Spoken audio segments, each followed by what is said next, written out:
Hello everyone. Today we are going to discuss one of the paper of our syllabus, and this paper is related with the electronics. And in this paper we are going to learn about a designing of the sequential circuit. That is, you will discuss about the flip-flop circuit, then the resistor, the counter. So this kind of the circuit we will discuss, and then there will be a introduction to the microprocessor will be there. So in the first unit, you have to learn about the flip-flop circuit. So let us see what is a flip-flop, what are the different types of the flip-flop, what is the characteristics of the flip-flop. In digital electronics, we have two types of the circuit. One of the circuit is known as a combination circuit.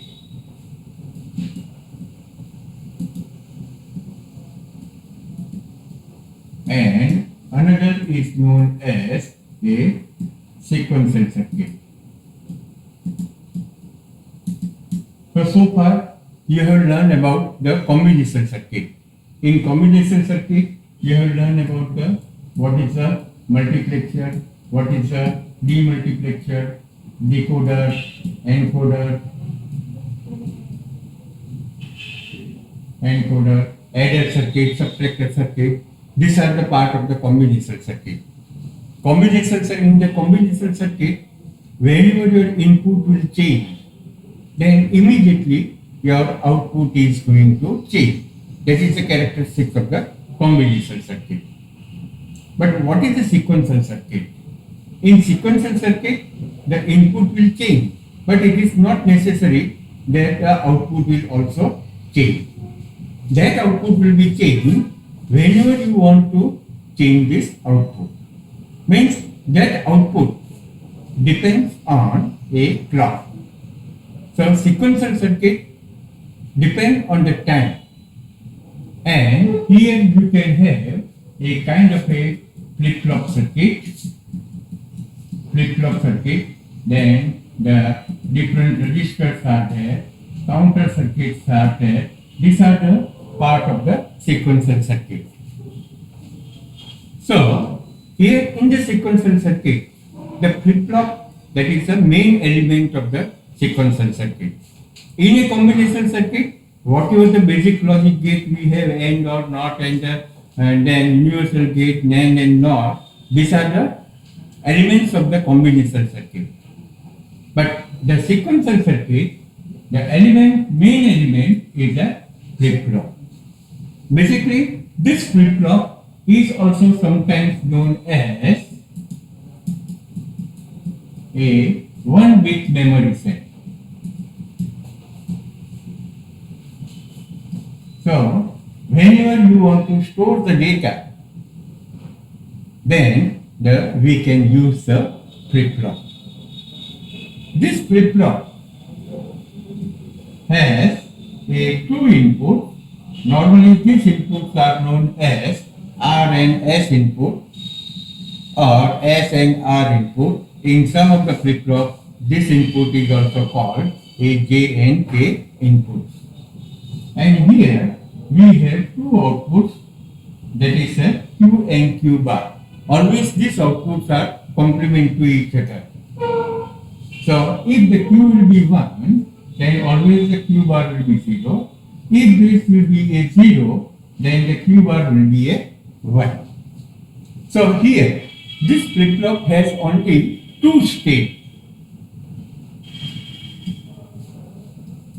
That output, in the output, either you will get a high level or you will get a low level. And therefore, this is also known as a bistable.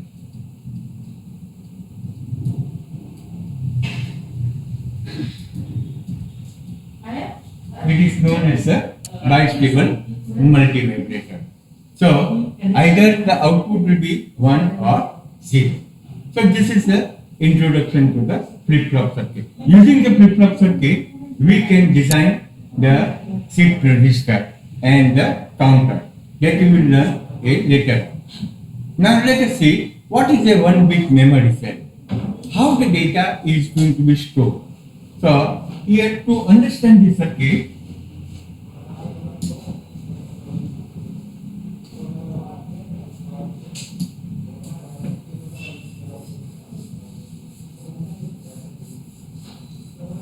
so to understand the 1-bit memory cell, first of all we will discuss how the transistor is going to work as a switch. Remember. So when we use the transistor as a switch, then the circuit is like this. This circuit is very simple. We apply some voltage at the input of the transistor. Here we have a VCC. Let us say this is a 5 volt. This one is a collector, base and emitter. Now in this circuit, let us say my input voltage is 0. Input voltage is 0, it means the base current is also a 0. When the base current is 0, so your collector current is also 0. And in this situation, the Q point of the transistor will be in the cutoff region. Here if you see the characteristics, this is a VCE and IC is there. So the characteristics of the transistor is like this. And when we draw a load line will be this. So when this input voltage is 0, base current is 0 and the collector current is 0, so the position of the Q point will be somewhere here. This is the cutoff region. Okay?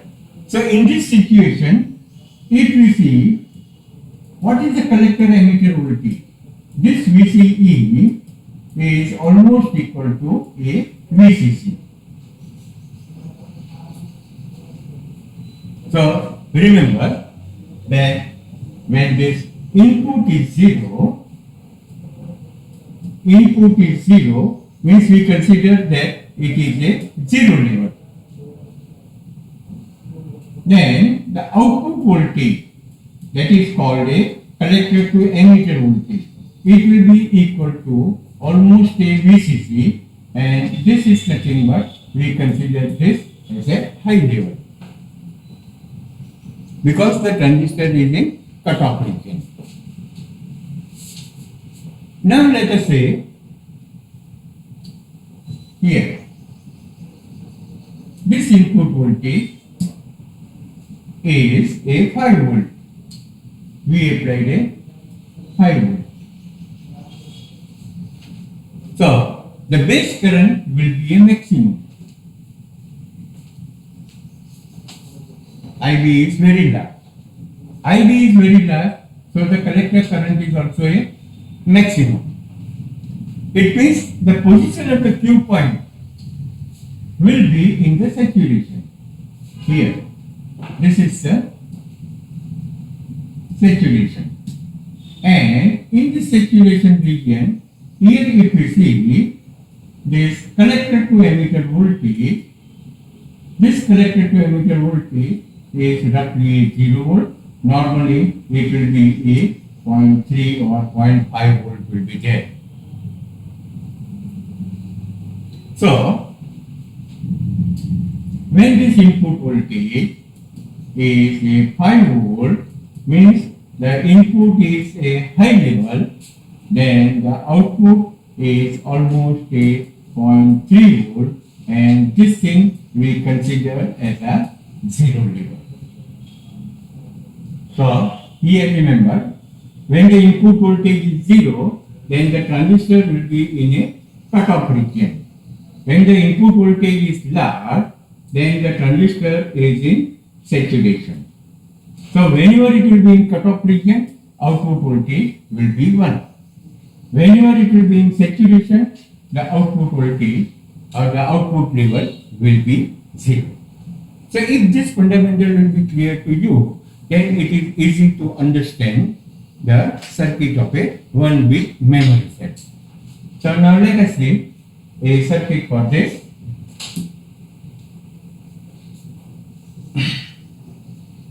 So here you can see we have used a two transistor, means the two different switches are there. If you look at this,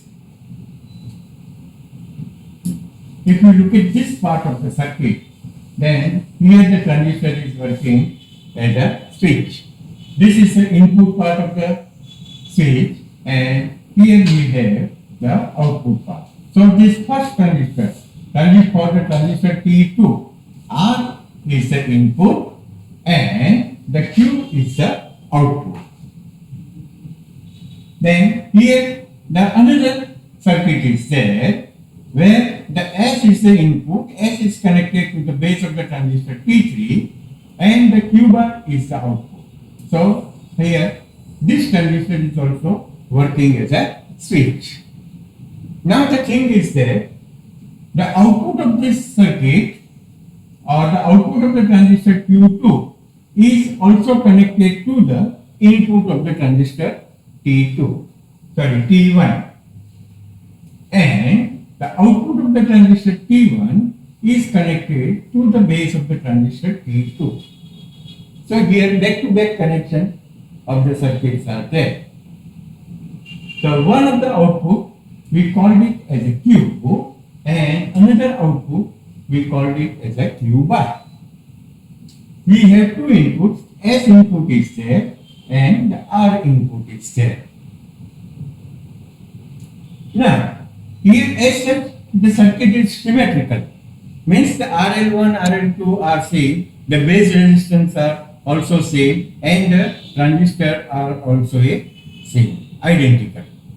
But if we see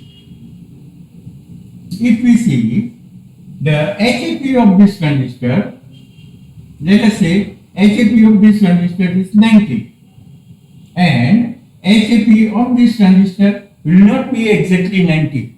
It may be a differ. So let us say this HAP of the transistor is 100. So due to this, what will happen? That one of the transistor will go to the saturation and another transistor will go to the cutoff region.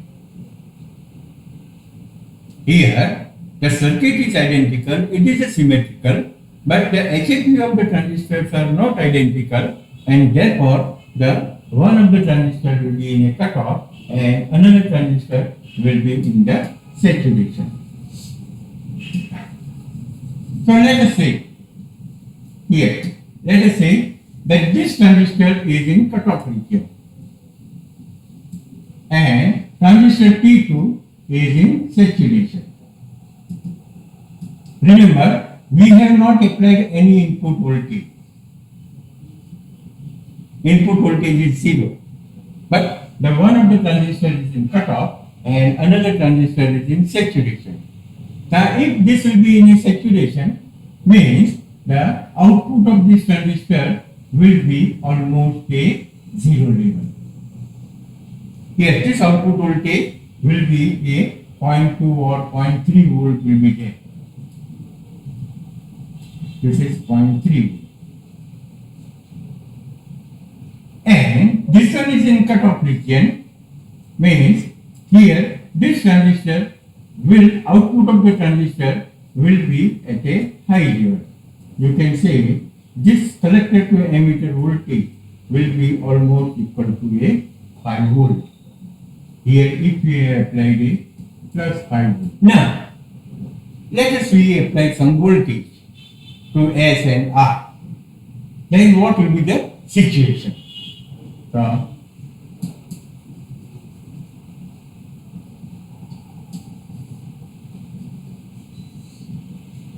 here we applied S is equal to 1 and the R is equal to 0. S is equal to 1 means we applied a plus 5 volt. So if this plus 5 volt is applied on the base of this transistor, then this transistor will go to the saturation. Here there will be a large amount of the base current will be there, and here you will get a flow of the current like this. So collector current is going to be flow. As a result, you will get maximum voltage drop across this, and this output will be a negligible, almost it will be a zero. So try to understand this. That when we apply S equal to 1, then the Q bar transistor T1 will be in a saturation, and the Q bar will be almost equal to a 0.3 volt, or you can say output Q bar is 0. Now, this 0 volt, remember here, this 0 volt is appeared here, and R input is also a 0. So, this transistor will be in a cutoff region here. Now, this will go to the cutoff region. In cutoff region, whatever the collector current is there, this collector current will be 0. Means, whatever the potential is here, the same potential will be appear here, and that potential will be a plus 5 volt. You can say the Q is going to be a high level. And now you can see this 5 volt is appear on the base of the transistor T1. So it will keep the transistor T1 in a saturation region. And this 0 volt on the transistor Q2 will be appear here. So this will keep the transistor in a cutoff region. So in this way, if we apply S equal to 1, R is equal to 0, then the Q is going to be high and the Q bar is going to be 0. So if I will make a table like this, let us say S input is there, R input, and the Q output. And we are not writing what is Q bar because always it will be a complicated. So my S input is 1, R input is 0, Q is going to be high. Okay. Now we change the condition.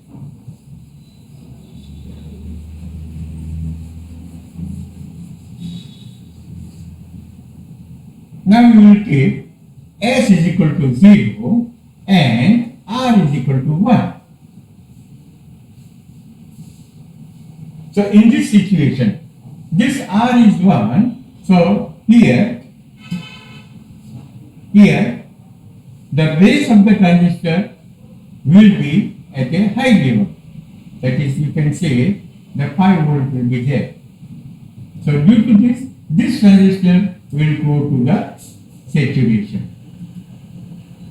And due to this, here you have a 0 level. So at this point the voltage is 0.3 volt. Now this 0.3 volt is appeared here. And my S input is 0. Correct? So this voltage is very small, and as a result, this transistor will go to the cutoff region. T1 will be in a cutoff and the T2 will be in the saturation. So if it will be in cutoff, means this will output voltage will be a 5 volt. You can say Q bar is in at a high level. And now here if you see this high level, this output is also appear on the base of this. So this will keep the transistor in a saturation. And this low voltage is appear on the base of the transistor QT1. So it will keep the transistor in a cutoff region. So here, if my inputs are 0 and 1, then the output Q is going to be 0. Okay? Now we will change the condition. So let us say my input is also a 0 and the R input is also 0. If both are 0, then what will happen? So here now if you look at this, that S input is 0 at this point. So here this transistor will be in a cutoff region and the output will be remain high. This high voltage is also appear on the base of this. No doubt. Here the R input is 0, but this output of the transistor T1, it is also appear on the base of the transistor T2. So this will keep the transistor in a saturation region, and therefore this output Q will remain 0 and the Q bar will remain 1. So whatever the previous condition was there, and then if we apply the S is equal to 0, R is equal to 0, the Q and the Q bar is not going to change. So here we can write 0, 0. So it is remaining here. The Q is not changing. So we write no change.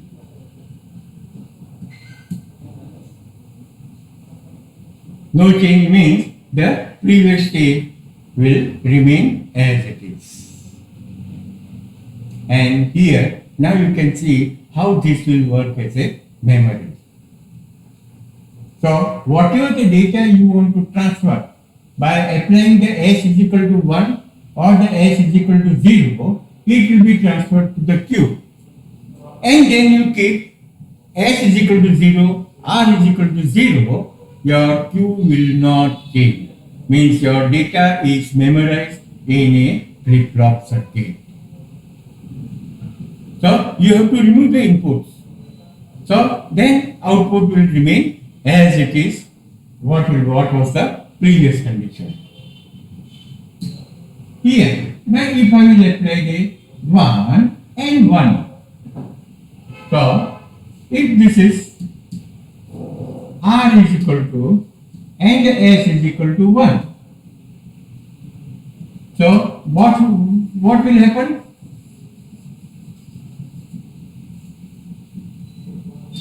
S is equal to 1 means this will try to keep. Here the plus 5 volt will be appear. Here also a plus 5 volt is going to be appear. So this high input voltage will keep this transistor in the saturation.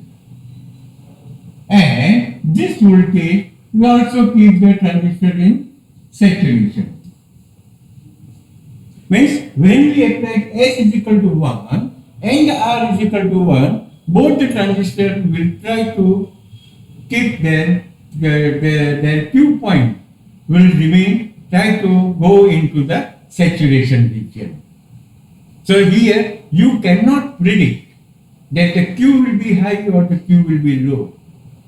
And therefore, this condition we should not apply in a flip-flop. So this condition is known as a forbidden condition.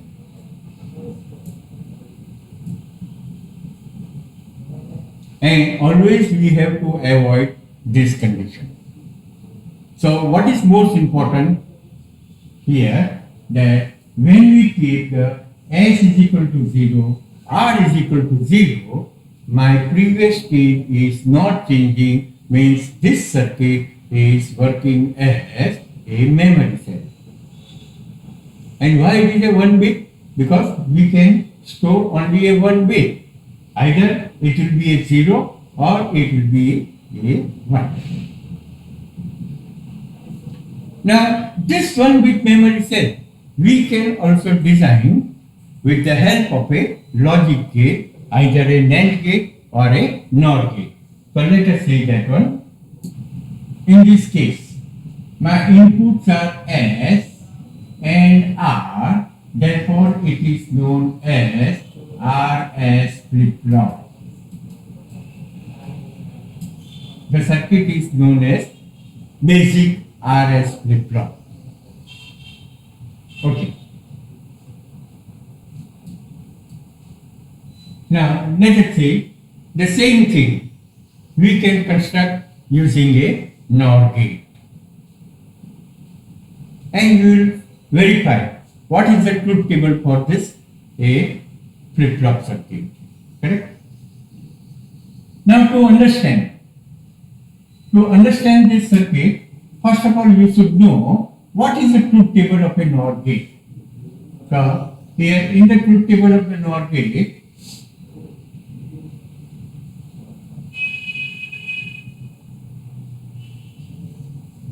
already you know that let us say we have A input, B input, Y output. Here I am writing it is a truth table of NOR gate. Correct? Then 0 0, 0 1, 1 0 and 1 1.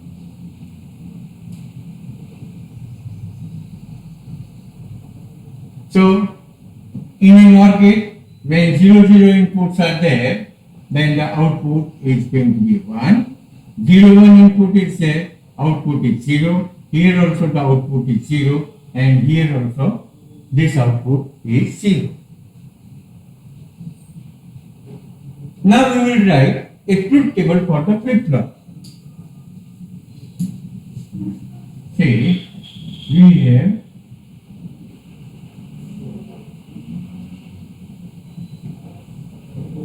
the two inputs are there.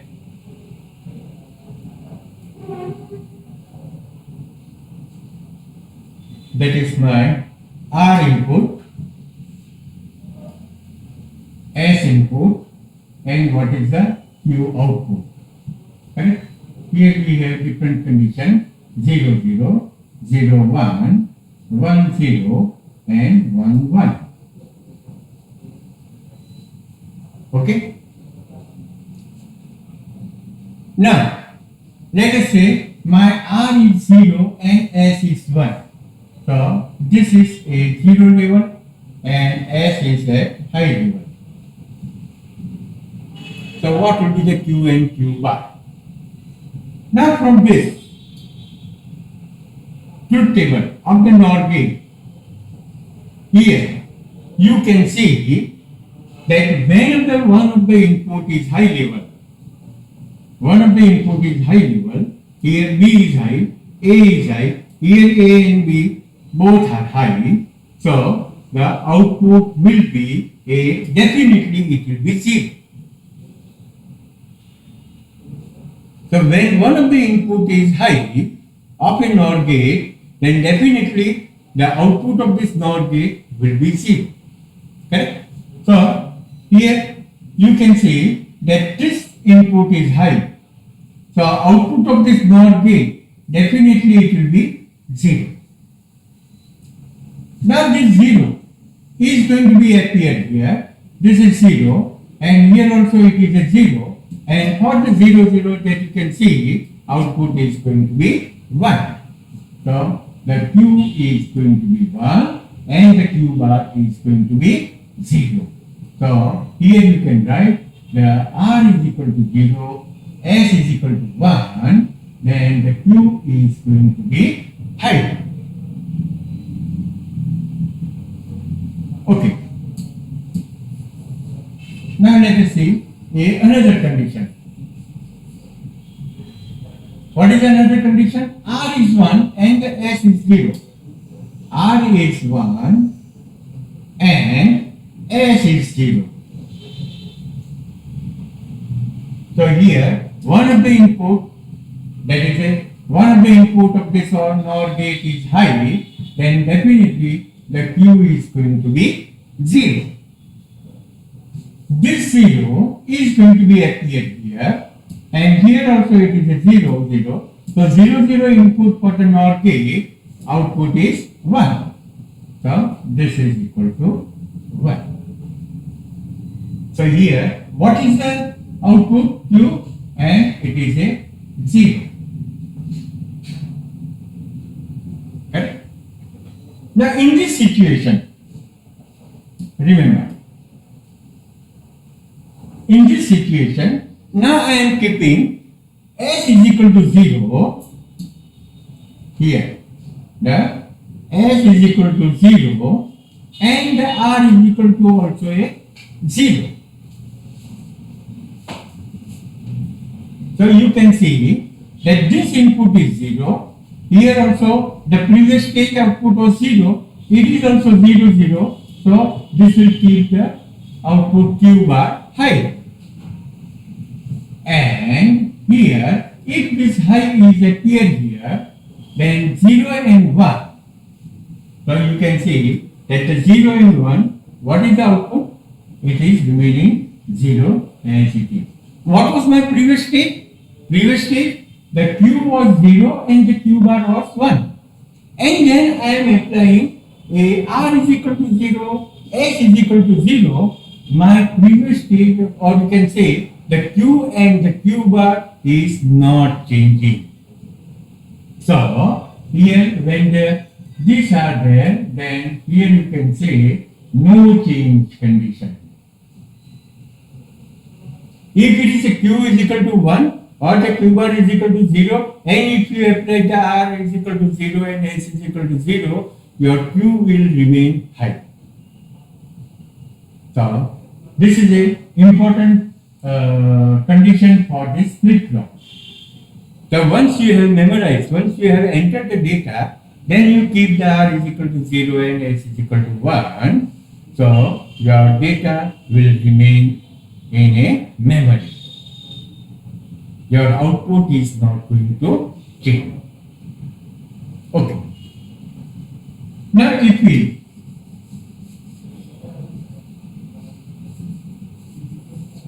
here, if I will apply R is equal to 1 and S is equal to 1, then according to this characteristic, according to the truth table, when one of the input is high, then output will try to go to the 0 level. Here also, this will also try to go to the 0 level. Means there will be a kind of a racing condition. Here we cannot predict that the Q will be 0 or the Q bar will be 0, because whatever the transistors are in a upper gate and the lower gate, their HFE are not identical, and in which gate the HFE is large, we have no idea. So you cannot predict that the Q will be 0, Q bar will be 0. So this will be a kind of a forbidden condition, that what we have discussed in the previous clip. So here this is your forbidden condition is there. So in a flip-flop we should never apply R is equal to 1 and S is equal to 1 simultaneously, otherwise the output will be a unpredictable. Now in this flip-flop, whenever my output is going to be high, then this is known as a set condition.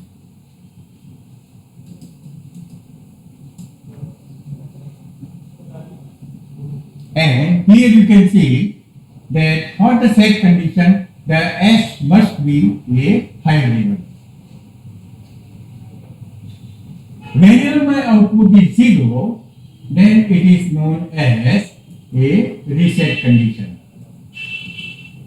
So, whenever you want to erase the memory or you want to clear the memory, you want to clear the flip-flop, then my R input has to be high, so the output, the Q, is going to be a reset. So, in a truth table of a flip-flop, we have no change condition, then we have a set, reset condition, and the fourth one is a forbidden condition. Correct? Now let us see a same flip-flop, but instead of a NOR gate, if we use a NAND gate, then what will be the flip-flop, what will be the truth table? Correct? So here we have a circuit with a NAND gate. Now again, to understand this circuit, we write what is the R input, S input, and what is the Q.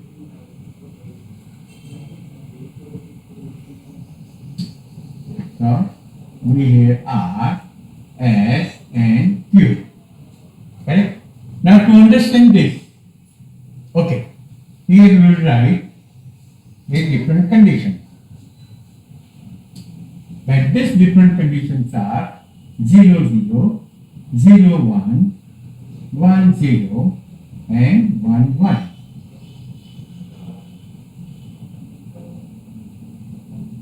Now, to understand this output, you should know what is the truth table of your a NAND gate.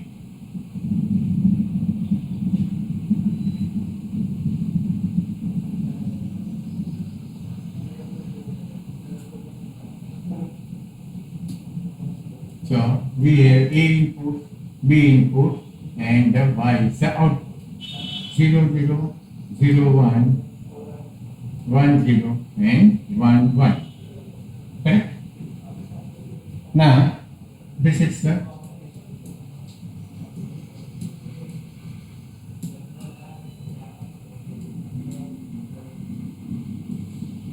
NAND gate.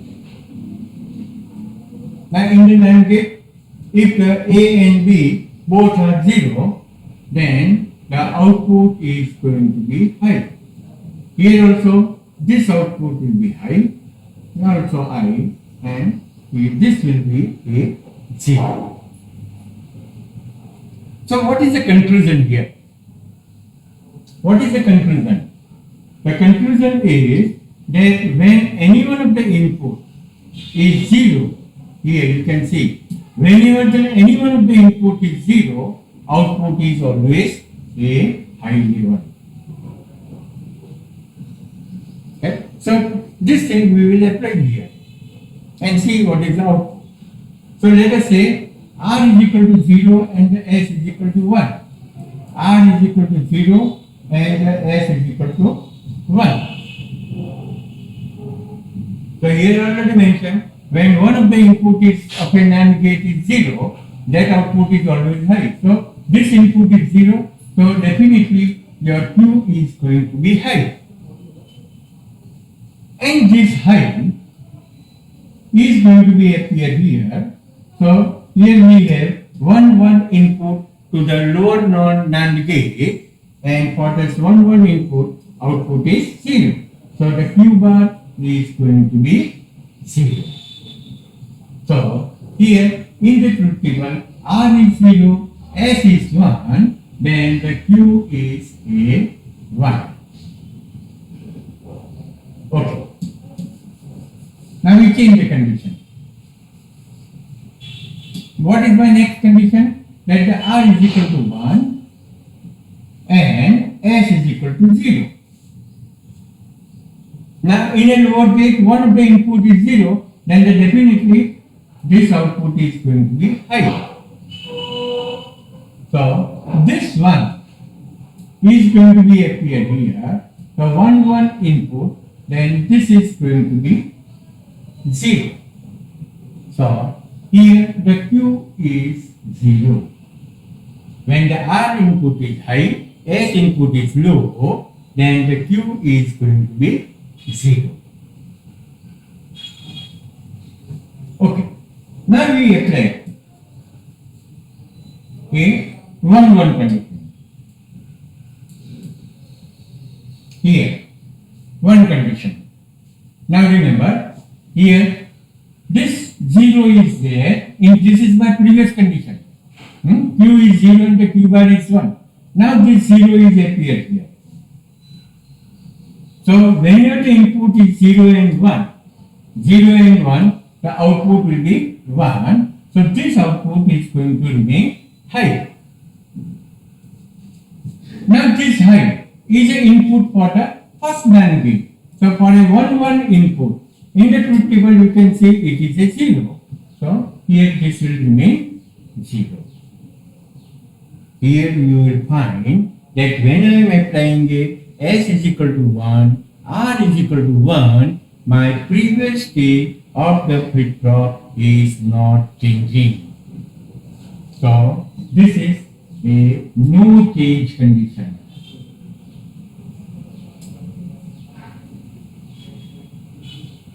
So here the flip-flop is memorizing your input. Now if we apply a S is equal to 0 and R is equal to 0. So both the inputs are 0, then here this Q will try to go to the high level and this Q bar will also try to go to the high level. Because one of the input is 0, then naturally this output of the NAND gate will try to go to the high level. This another NAND gate output is also go to the high level. So again there will be a kind of a racing condition. Here you cannot predict that what will be the Q and the Q bar. That depends on the HAQ of the transistor. Correct? So here the 0 condition, that is a forbidden condition. And always when we are using a NAND gate, then we have to avoid this R is equal to 0 and S is equal to 0 condition. So in a NOR gate, if you see the truth table, then the forbidden condition is there when the R and S both are high level.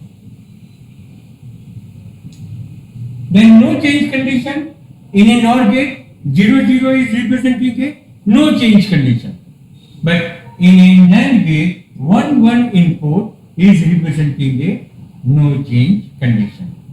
Therefore, sometimes this flip-flop is also known as a R bar S bar flip-flop.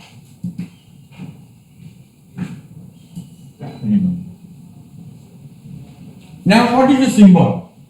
What is flip-flop? The symbol is like this. We have a R input, S input, this is a Q and Q bar. Sometimes we also draw in this way.